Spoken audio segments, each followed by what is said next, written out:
Kalau dia ternyata kambuh atau sakit lagi, sebenarnya gini, dia bisa ke FKTP dulu. Apa betul USG di Vaskes 1 bayar atau tidak ditanggung BPJS? Padahal sesuai dengan Vaskes bukan di tempat lain. Soalnya ini dimintain bayar untuk USG. Nah,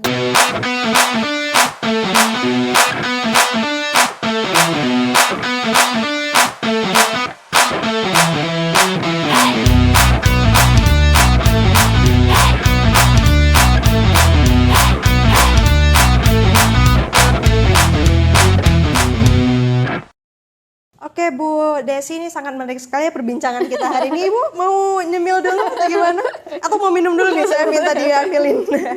Oke, kita juga ada beberapa pertanyaan Bu dari netizen ini. Jadi saya lanjut aja ya Bu ya. Mungkin untuk pertanyaan pertama dari ZZWQ. Min, izin menanyakan untuk rujukan antar poli dari poli mata ke poli penyakit dalam karena ditemukan hipertensi, apakah akan diberlakukan PRB atau harus buat rujukan baru dari FKTP khusus untuk ke poli penyakit untuk ke poli penyakit dalam agar bisa PRB? Jadi kalau untuk rujukan antar poli ya sebenarnya kita itu namanya adalah rujukan internal. Iya. Jadi Gimana pada tuh, Bu? saat FKTP memberikan atau dokter penanggung jawab di FKTP memberikan rujukan ke salah satu poli di rumah Iya. sakit gitu kan, dengan tujuan yang sudah sesuai, pada saat di rumah sakit diberikanlah pelayanan. Nah, pada saat si pasien ada di rumah sakit dengan Iya. poli tujuan tadi, ternyata ada anamnesa lain Waduh. oleh dokter, misalnya dia gimana harus tuh, Bu? pergi ke poli yang lain. Iya. Nah, gitu atas kondisinya tadi, seperti contoh inilah ya, dia dari mata, ternyata dia ke hipertensi. Nah, tadi dia bilang kan apakah dia perlu PRB, Iya. gitu ya. Nah, penetapan PRB ini memang oleh dokter spesialisnya. Terutama Oke. karena hipertensi, contohnya berarti kan dia ke spesialis dalam. Iya. Nah, yang menetapkan dia harus bisa atau mendapatkan PRB adalah dokternya dulu. Oh gitu. Nah, dokterlah yang menetapkan nih Iya. apakah dia memang menjadi peserta rujuk PRB, balik atau iya. tidak, seperti itunya kan. Jadi tidak semata-merta kita yang minta. Nah, amnesa dulu oleh dokter. Jadi Iya. kalau menurut dokter itu layak dengan kondisinya stabil, karena yang menetapkan untuk PRB ini kan adalah kondisinya stabil. Misalnya gini, dia memang hipertensi dan stabil. Nah, itu wajib dokter merekrut atau mendaftarkan dia sebagai peserta rujuk balik. Jadi bukan si pesertanya yang minta jadi rujuk balik karena kasus hipertensinya.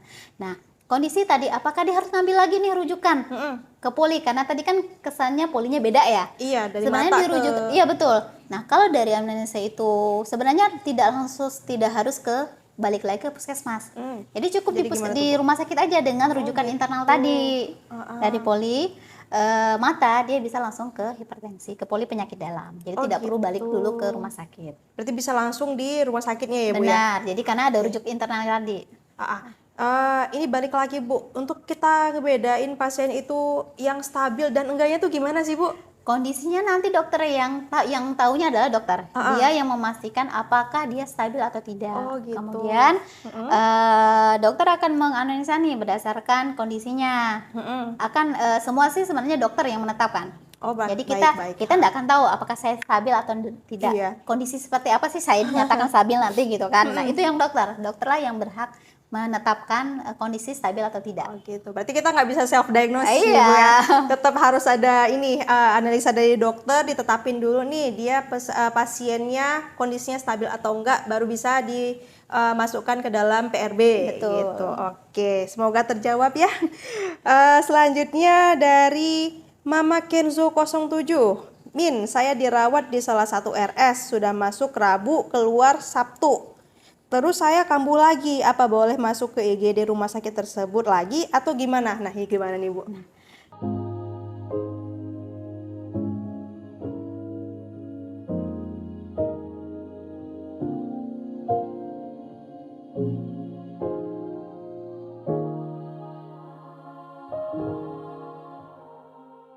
Sakitnya, sakitnya, sakitnya kepalaku hari ini. Bila tanya di Google, jadilah penyakit mengerikan yang tiba-tiba divonis ini Meski pusing karena kurang tidur saja, ceritakan padanya bagaimana riwayat screening kesehatanmu. Maka gigimu mudah goyang-goyang, sertai dengan suka ngopi. Badanmu suka sakit-sakit, orang-orang sekarang bisa tenang. Semua pertanyaan bukan jawaban. Sebuah aplikasi mobile CKN screening riwayat kesehatan, banyak manfaat.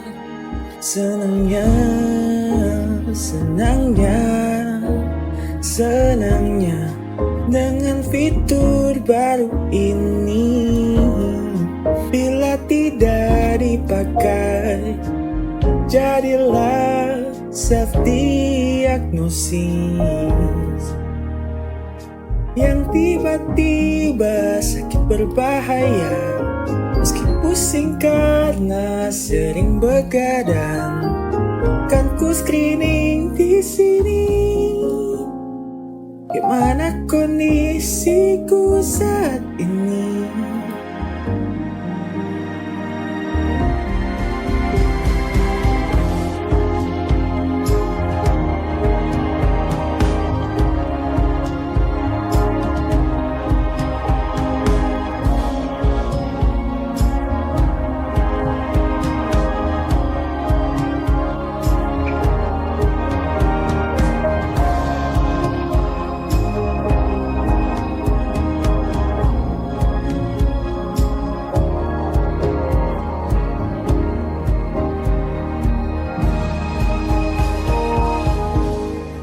Kalau untuk rumah sakit ya, misalnya ini kondisinya dia sudah dirawat, terus pulang ternyata balik lagi, Iya. gitu kan. Nah, kalau dengan kondisi yang tahu kesehatan pasien itu kan adalah dokter ya. Iya. Nah, pasti. dia ditetapkan untuk pulang berarti sudah dinyatakan Sehat. sehat. Iya. Nah, kalau dia ternyata kambuh atau sakit lagi, sebenarnya gini, dia bisa ke FKTP dulu. Oh, oke. Nah, kondisi ya, dia bisa ke FKTP dulu untuk dilihat kondisinya. Apakah memang perlu dirujuk lagi ke rumah sakit? Baik. Gitu kan? Nah, yang menetapkan dia bisa dirujuk kan adalah dokter nih Dokter lagi, di FKTP. Nah, tapi apabila dalam kondisi dia malam, emergensi, dia bisa langsung ke rumah sakit. Oh, kalau emergency berarti dia bisa langsung ke IGD nih, Bu? Iya. Oh, Nah, oke. dengan kasus emergensi ya, dan emergensi itu pun ditetapkan oleh dokter di rumah sakit, Oke, gitu kan. Nah, baik. seperti itu sih. Jadi dia boleh ke rumah sakit Iya. dengan kondisi emergensinya yang ditetapkan oleh dokter, dia tidak masalah, dia boleh balik lagi. Tapi kalau dia buka emergensi, dia ke FKTP untuk tetap pelayanannya. sesuai alur pelayanan. Benar. Oke, baik. Untuk selanjutnya mungkin ini jadi pertanyaan terakhir dari kita, Bu. Apa betul nih dari BAM 2506?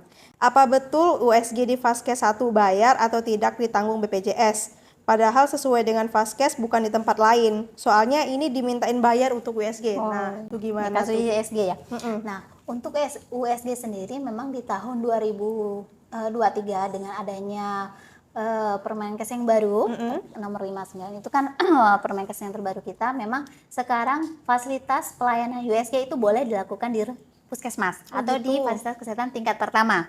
Nah, yang memberikan pelayanan adalah dokter yang tersertifikasi, yaitu yang berkompeten untuk melakukan USG. tindakan USG. Iya. Nah, ini sebenarnya peserta ini ya, tadi yang ditanyakan ya, peserta ini bisa dilakukan di puskesmas bisa. atau di klinik Pratama, Iya. boleh. Dan di tempat dia terdaftar bisa dilakukan. Oh, gitu. Nah, yang pentingnya adalah si dokter ini berkompeten. Oh, gitu. Nah, kompetennya dulu nanti kita lihat, kita pastikan apakah dokter ini berkompeten untuk melakukan USG. Oh, gitu. Kalau tadi dia bilang ini ada yang diminta bayar, nanti mungkin kita bisa ini ya, cek dulu Iya, nih harus cek dulu nih kejadiannya kondisinya gimana. kejadiannya kayaknya Ah, gimana nih si Mas siapa tadi Bam ya. Bam, Nah, mungkin nanti kita bisa cross check nih kejadiannya di mana. bisa sih Bu. Nanti Nah, mungkin Mas Bam kalau nonton podcast ini bisa ya diulang lagi atau mungkin bertanya lagi dan informasikan lebih jelas di FKTP mana, kejadiannya gitu. kapan gitu kan. Iya, dan kapan supaya nanti kita juga bisa minta penjelasan langsung ke Benar. FKTP-nya. Atau mungkin di sana nggak ada dokter kali ya Bu ya? Mungkin dirujuk atau gimana? Iya, gitu. makanya kita kan perlu ini kita ya, juga, kita ya, perlu detail lah ya. Iya, biar nggak blunder nanti jalan Jadi kemana-mana. bingung, betul. Oke, Benar-benar. jadi balik lagi kalau untuk USG tuh sebenarnya sekarang sudah bisa ya Bu ya, Bisa. asalkan ada dokter yang kompeten di Iya. Vaskesnya. Benar. Oke, baik. Bu Desi terima kasih banyak. Ini sudah sangat banyak sekali menjawab pertanyaan-pertanyaan yang mungkin saya sendiri nih kurang ngerti sebenarnya sebelumnya, jadi sekarang lebih paham lagi dan semoga juga peserta dan sobat JKN semua di sini juga lebih paham lagi terkait Vaskes yang tadi sudah dijelaskan oleh Bu Desi dan juga kita bisa nanti menggunakan pelayanan BPJS dengan nyaman ya Bu ya. Baik, terima kasih banyak Bu Desi. Baik, Kita terima jumpa lagi di lain kasih. kesempatan. Siap. Terima kasih Sobat JKN untuk podcastnya hari ini. Semoga menjadi informasi yang berguna bagi kita semua. Baik, Assalamualaikum warahmatullahi wabarakatuh.